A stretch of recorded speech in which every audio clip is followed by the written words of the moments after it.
Hello and most welcome to 992. We are burning the midnight oil here in the Heidegger series. It is quite late, but this is so interesting we cannot wait, and there's also a pointer to Kalle Lundahl, who is working at the moment with hearing, the senses. I got some suggestion from my dear friend in Belgium, Dr. Jan Eiskens of Antwerp University.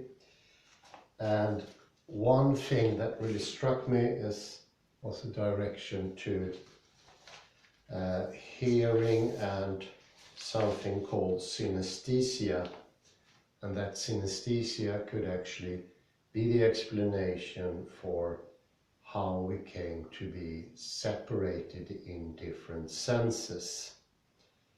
And this turns the table quite succinctly and clearly. It shows that our very idea of hearing being separated from feeling and feeling separated from vision begs to a separatedness in reality. And since all the sensory organs are foremost sending out signals, and they are all doing it in the same fashion, there is no, so to speak, typical fractal wave for the hearing, vision, smelling and so forth. They are intermingled. And this is the same as the quantum wave or the function wave. It is interperceptive and makes out one totality of complexities, quite different from how we in the Western Hemisphere perceive things to be constructed. This is an article by Dr. William C. Bushell and Maureen Seberg. I will give the whole list of references at the end of the YouTube clip, so that you will have the possibility to study further in this very interesting subject. It's quite extensive. The title of this article, which is the last one in a series of 4, is named "Experiments Suggest Humans Can Directly Observe the Quantum." It sounds like that. In the earlier 3 installments of the series, we brought attention to the fact that recently a startling, even revolutionary new body of research in the fields of physics, biophysics, psychophysics and neuroscience was demonstrating unprecedented findings in the sensitivity of the human senses. Vision on the level of single photons, hearing on the level of vibrations with amplitudes on the atomic scale, and discrimination of auditory time intervals in the range of millionths of a second. Tactile discrimination on the scale of individual molecules, and quantum mechanically based mechanism of olfactory sensitivity capable of discriminating over 1 trillion different smells. These are all kind of new things, and they actually startled me. I had no idea things has come to this already, I have to say.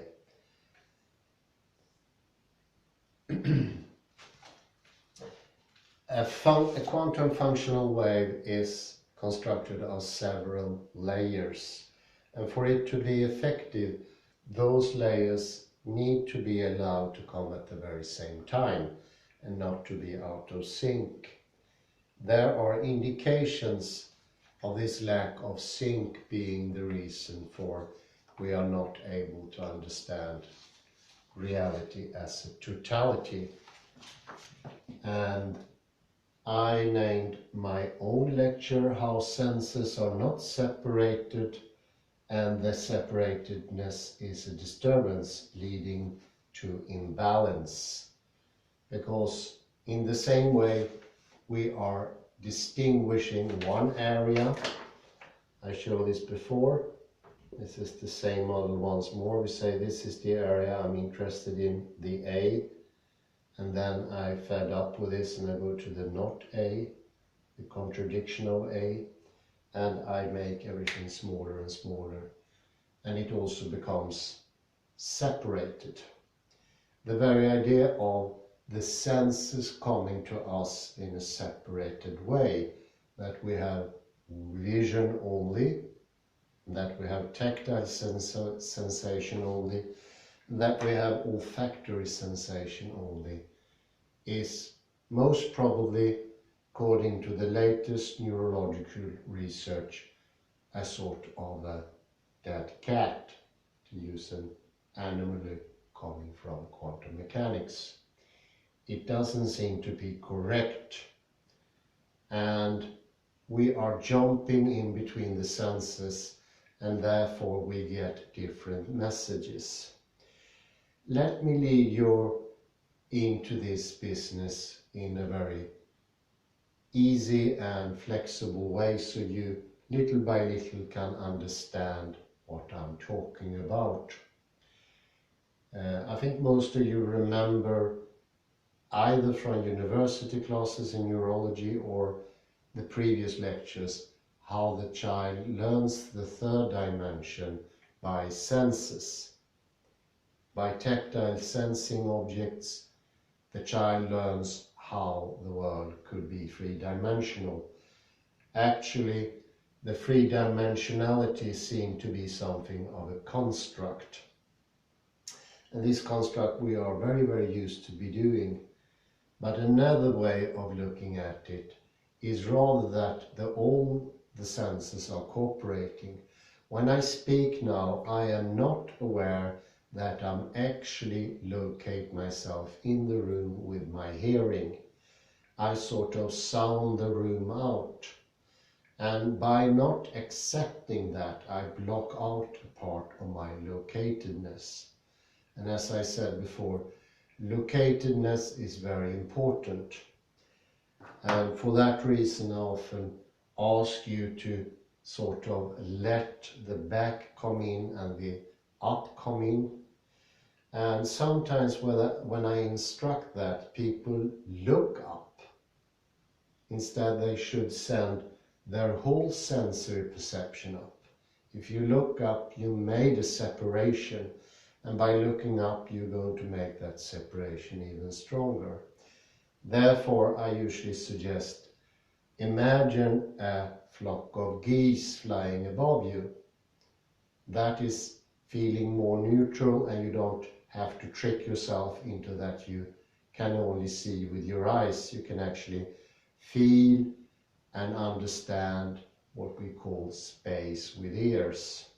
Hearing is more spatial than vision, actually. So you see, there is a lot of surprises coming here.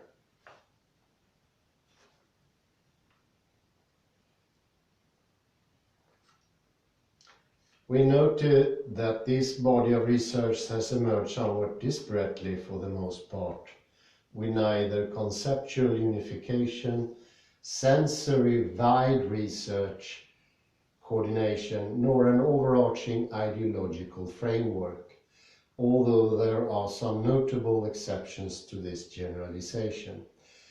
And there is a new intensive scientific interest in the fields of multisensory, and this is very important, multisensory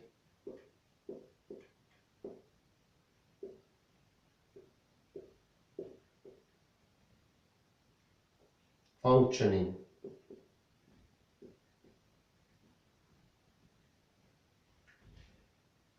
And this is something often called synesthesia.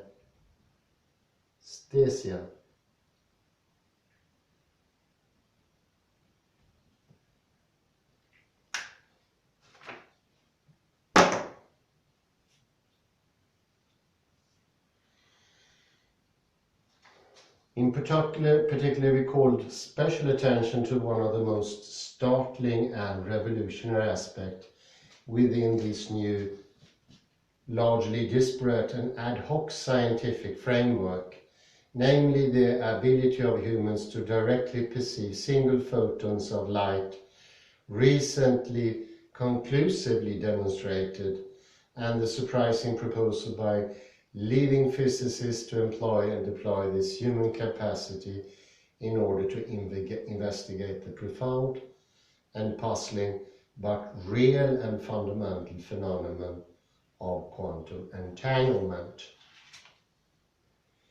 Quantum entanglement is the phenomenon of deep and lasting connections between any two or more particles, which have ever been connected, no matter how far apart they eventually will become in space or time, even on the galactic or cosmic scale.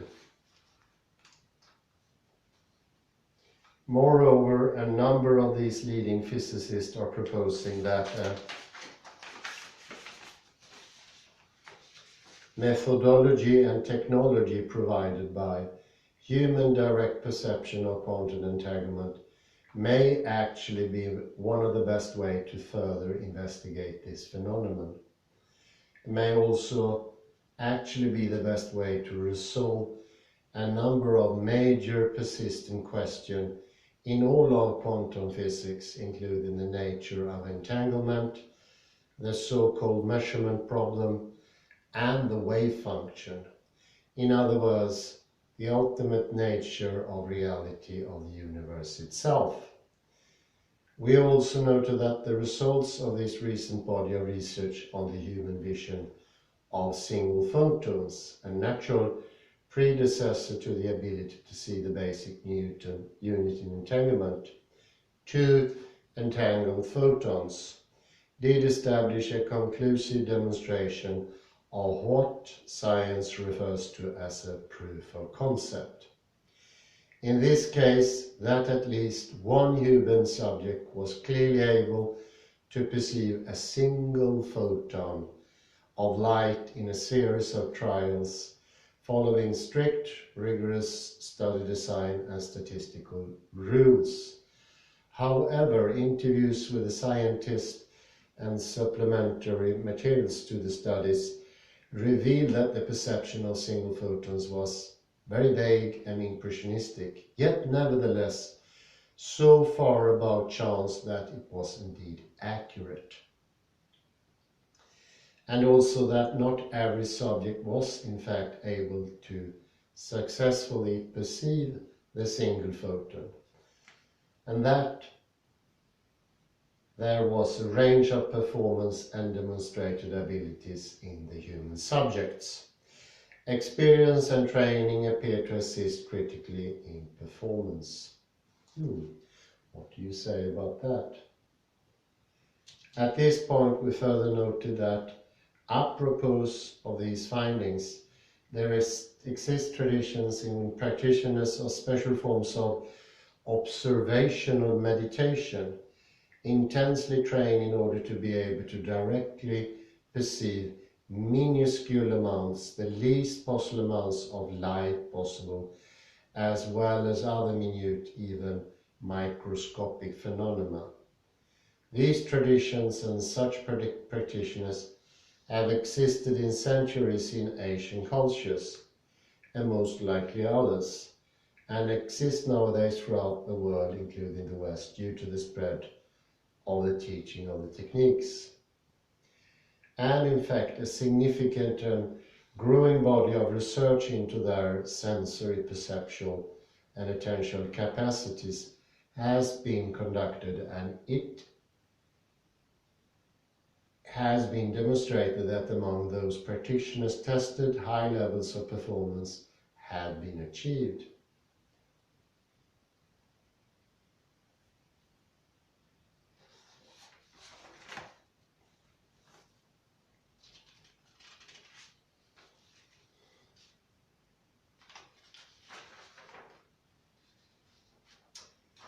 So you see the connection here. It's specifically mentioned that our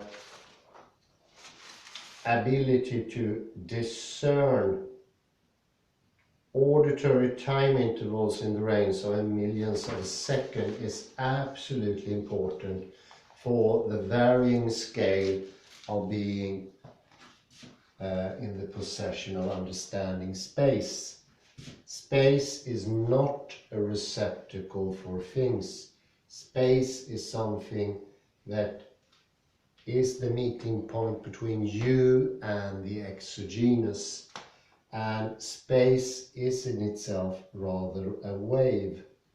And among children, this wave is tripled or quadrupled because all the senses are working within the child in concert.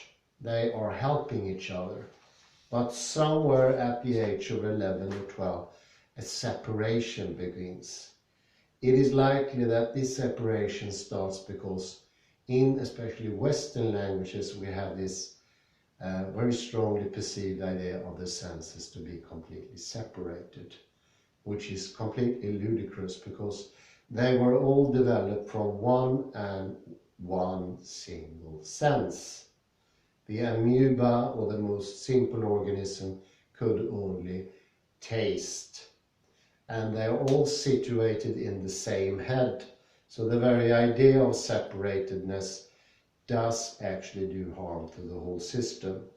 And as with the same thing, with other things, by trying to separate things, we make the thing we separate out weaker.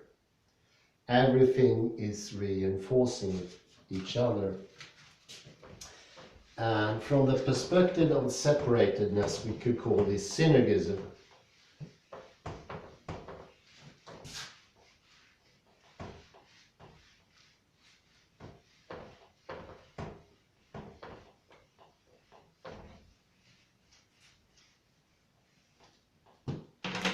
Synergistic effect.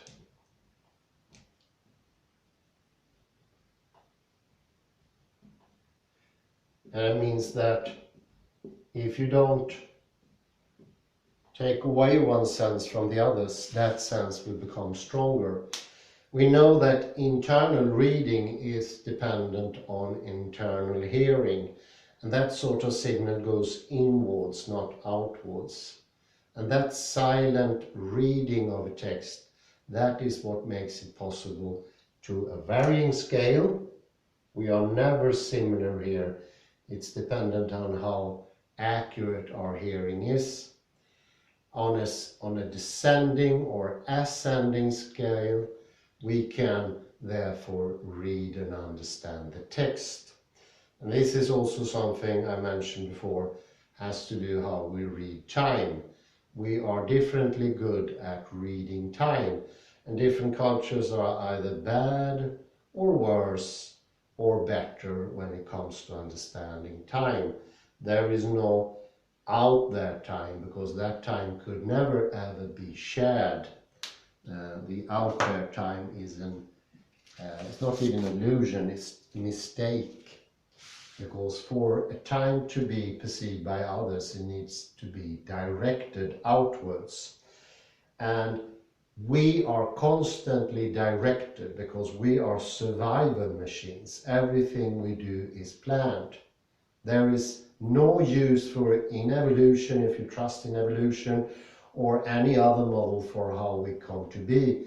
Is there any idea of the senses or anything else being passive? We do something in order of. Therefore, the why question. My whole system is in direction towards something. Otherwise, nothing makes any sense.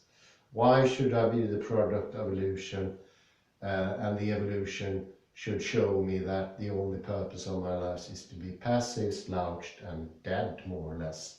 Whereas I could be live, directed, opening up towards. Everything has a purpose. The why question I mentioned so many times before is absolutely important in understanding why auditory signals are so utterly important in understanding vision, hearing, smelling, olfactory, and so forth, and kinesthesia.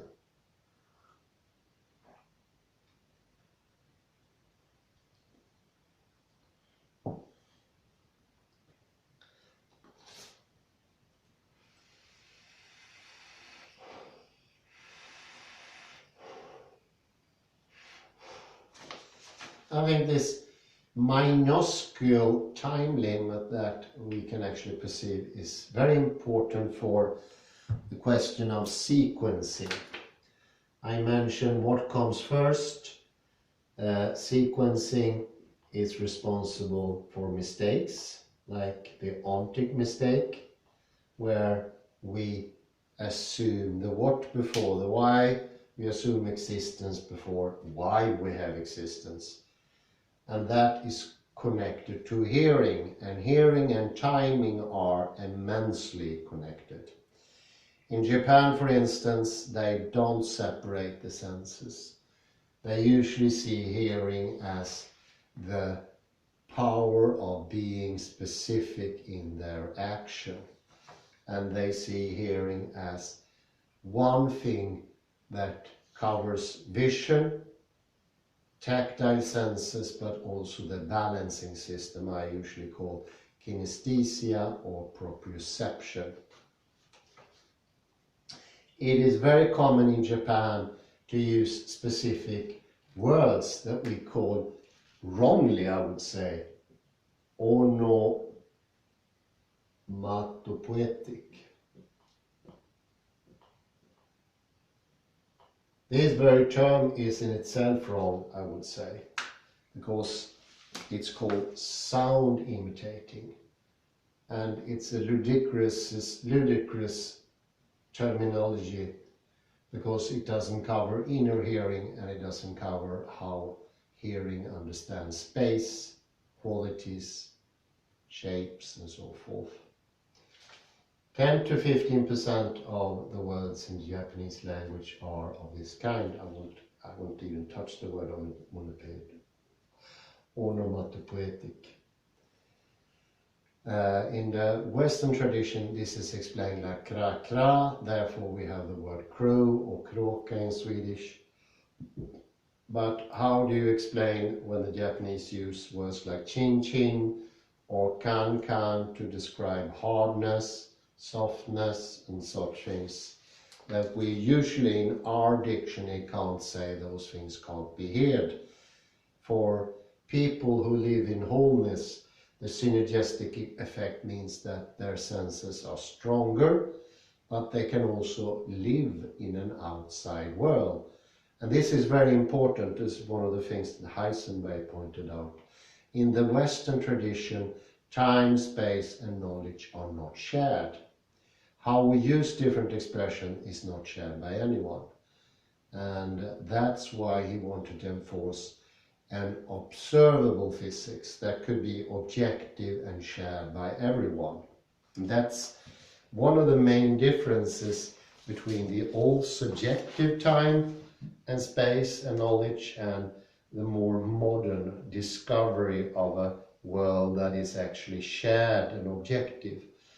And for the world to be able to be objective, it has to be subjective as well, because the subject is situated in the world. I think a good way of describing the old model is something that Jan told me. It is like we are coming from another universe. We are coming from one of the universes of Max Tegmark or Hugh Everett to visit the world.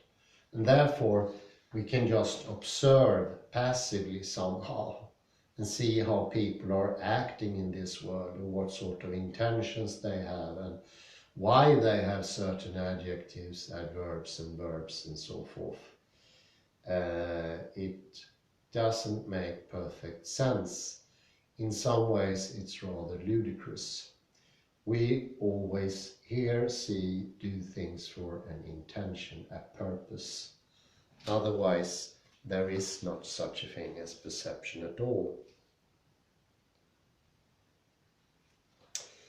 Let me mention a little bit about this article from Adam Adamski. Synesthesia as quantum process in the arrangement biological man.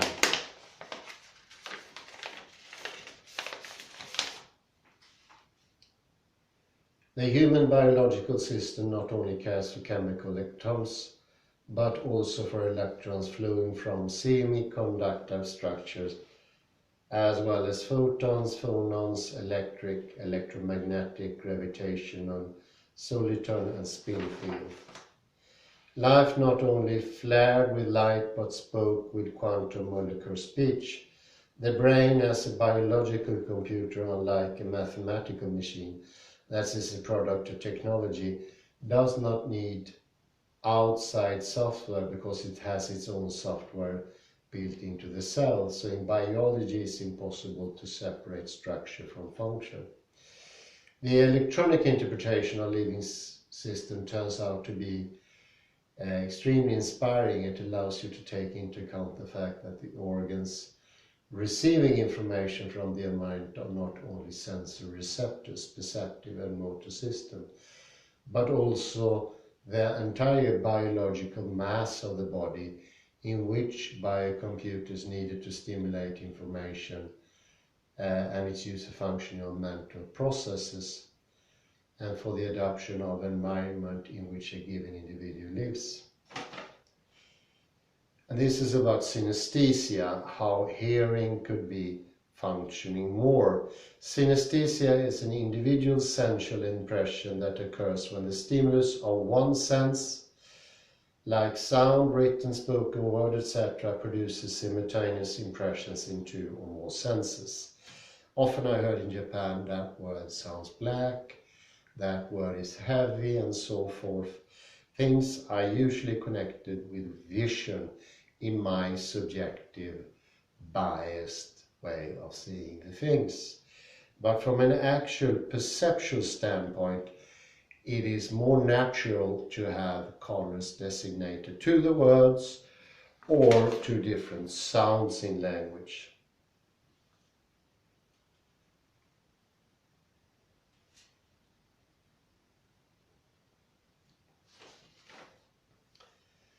Linguistic synesthesia is one of the most common, and this is maybe the most interesting or most well known as well.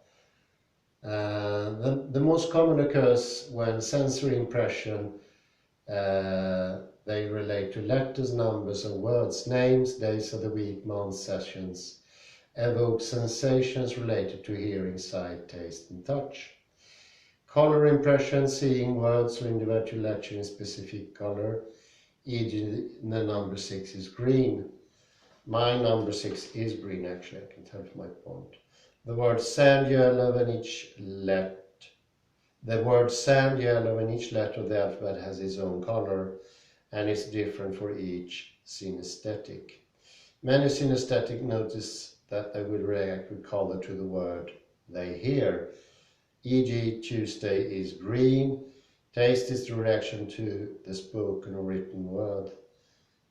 The name Monica has a raspberry flavor. One of the most famous of that genre is the fantastic composer Rimsky-Korsakov from Russia. He gave different colors to the different notes. C major was white, G major was brown gold light, D major was yellow sunny, A major light pink, E major sapphire shiny, B major navy blue dreary, F sharp major grey green and so forth.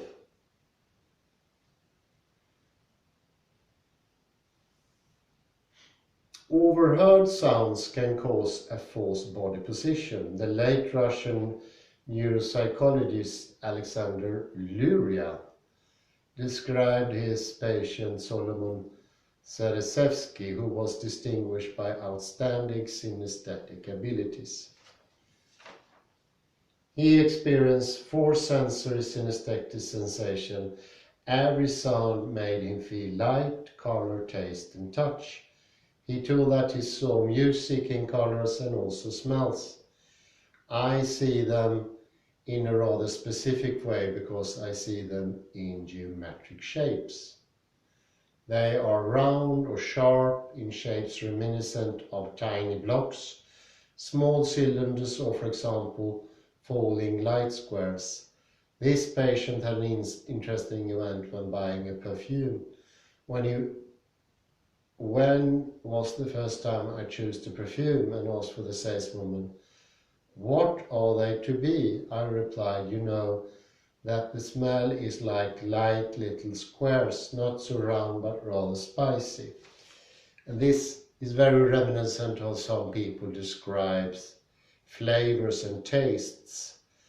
I remember so many phrases, both from Chinese and Japanese, where they use phrases like yellow to taste, and also to a poem that it has the sensory deep touch of a green moist marshland overridden with birds flying around making motions and in exquisite balance together with the nature that surrounds it, a wooden dark green landscape and so forth.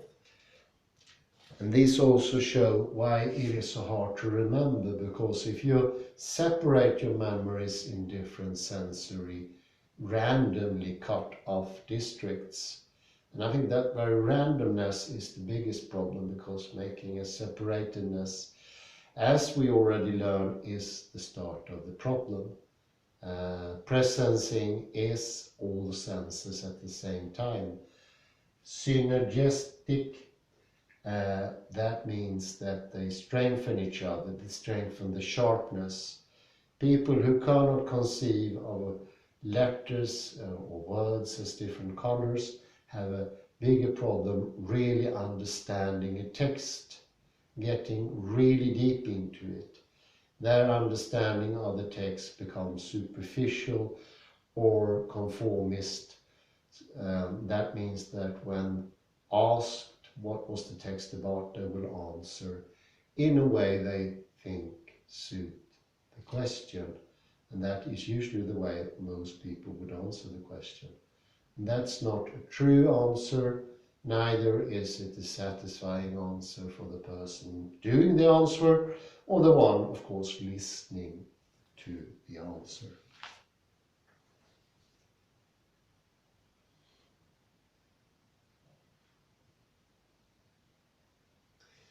I think one good way of understanding the whole thing is that there is an overlap. All sensory impressions are waves in the end, and they are helping each other in the troughs and in the peaks. Taking one away would randomly cut off a part of reality, make it harder to understand what is it really about. Now this is part and parcel of the problem, because then you have already decided how much can enter into your reality. You will make a preemptive a priori division that will rid you of a great deal of your access to reality. I can also mention that a synesthetic, synergistic and synesthetic perception of reality also makes it more possible to reach into your thinking. And I mentioned before, a thinking into words that don't have taste, that don't have a tonal structure to them. They say autistic people, when they think in words, those words don't have intonation, they don't have vibrato, they don't belong to a voice. And that will in itself lead to a simplification of the fractality.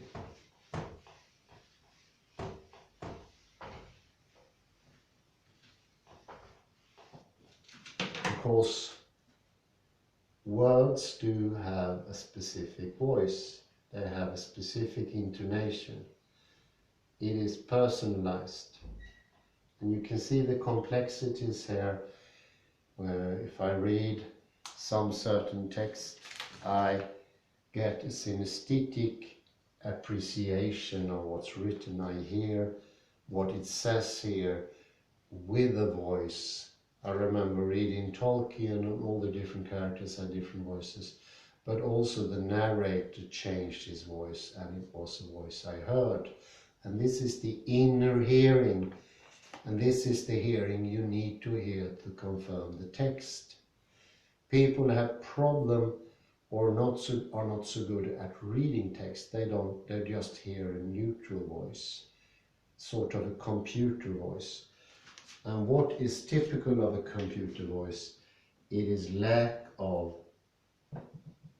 resonance. It is way too regular.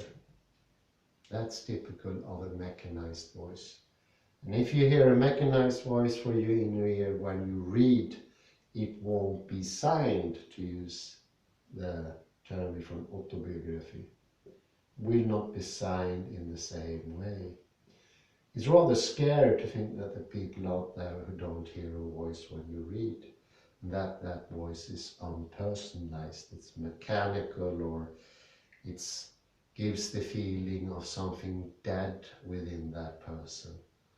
And maybe in that sphere where you don't have access to all the register of different feelings, it is like almost a barren landscape within, and it's the echoing, neutral, computer-produced voice saying, oh Juliet, where are you? I am a computer generated. Does it make any sense now how Shakespeare disappears, how Chaucer doesn't make any sense, where the computer generated inner voice doing the reading, all the peculiarities, all the peaks, the troughs becomes flattened out, shapeless, chlorinized, sterilized, I would say.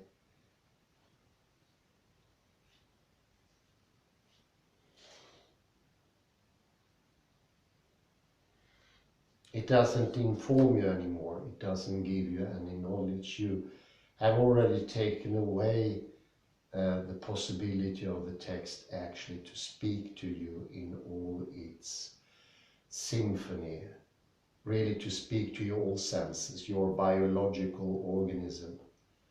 And the whole idea of the body having separate senses would look like, I don't even know how to describe this.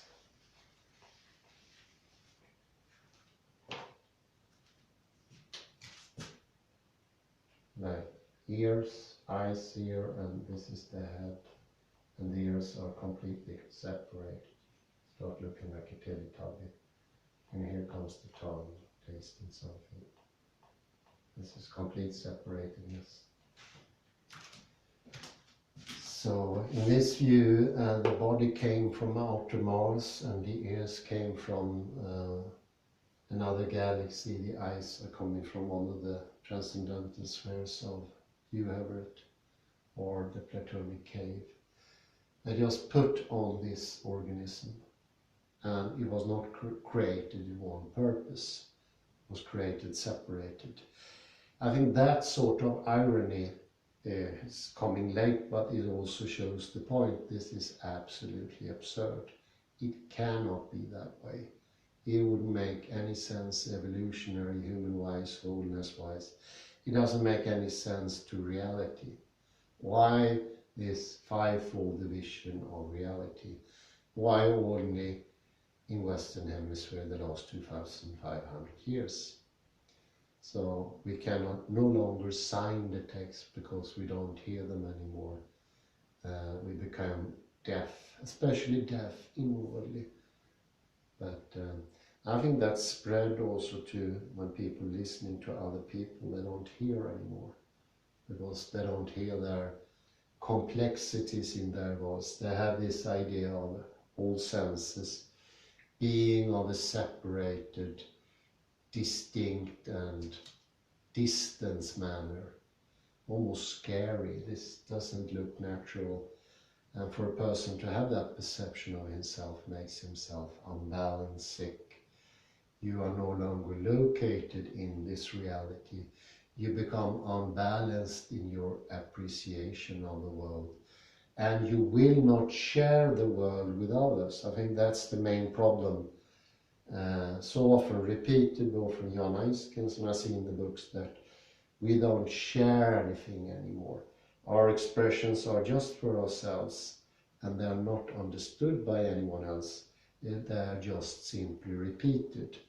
And for this organism, he or she can tell the difference, because all voices around him or her speaks in a flattened out, regular, filibrative, sick sinus curve without this beautiful disturbances, which is actually what aesthetics is about. Aesthetics is about being irregular.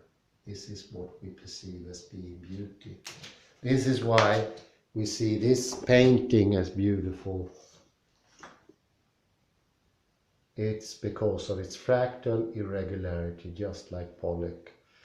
And why do we see a pen that is fabricated to be completely symmetrical, like the reading nowadays of important texts, without the voice, without the hand ever touching this object to make it human, to make it complex? Do they compare? Can we compare this pen to this?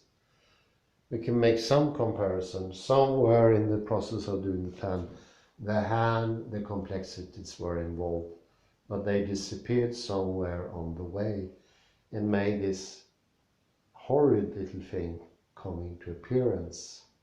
And remember, it was only 150 years ago. Hardly any pens existed that were not touched by human hands. And being individual, fractal, complex, having the features of all those differences that can make up sameness, all those differences that can make up a direction, that can make up a balance, and can speak about permanence, happiness and understanding. And this is another thing that comes when you don't have this more normal hearing. When your senses are divided, you don't get the deeper reading, and you cannot read a text on different levels. This is something I noticed changed just during the last 20-25 years. Something that my friend Paul also mentioned, that when he read texts in the early 90s, people understood several meanings at the same time. And they didn't have any problems that the meanings actually were contradictory. But then came this flatten out reading more and more, and they could only have one reading. And the way of compensating for this lack in beauty and levelness, this less take, they tried to make it more radical, the reading, more antonymous, more violent or something like that. And I think violence in thinking is usually compensation, because this is violence. Why is that so? Well, this heart will not have a healthy, strong beat. And in that way, it will start to disrupt, go out of lead. It will not do holistic service to the body. It will not give the pulse it needs. It's like a heart that doesn't belong any longer in the body. It does things not in concord with the body, but according to this deadened signal, because this one doesn't communicate anything. I mean, that's a very good way of saying it. A heart that has all the complexities sort of both give stimulation and read off to the rest of the body, as well as being healthy. So that comes in at the very same time. And I would say they're not really differentiated from the beginning. But we try to make them differentiate, and by trying to do that, we do harm to the system. So you see here what we usually in ordinary lingual, without really understanding, call division and so forth. That division is just a lack of balance. You need to be in a lower degree of balance or completely unbalanced to have that view. And I would say classical physics is a lack of balance. This is when the system is ailing. This is when you have these oversimplified ideas of polarities or space. It's the lack of complexity that creates the less satisfaction. It becomes a really unsatisfactory world. We'll try and change the lighting here, it could be interesting. See how that looks.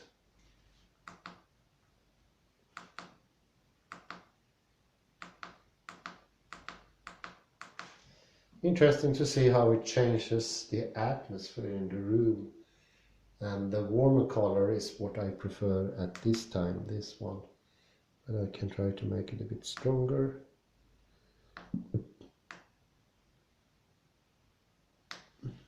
Oh, not too bad. Let's see how that feels. I will try to give some examples of onomatopoeia. I don't like the word because most of those things are not ljudhärmande. Let's get back to that. I say thank you very much and I wish you a very good night.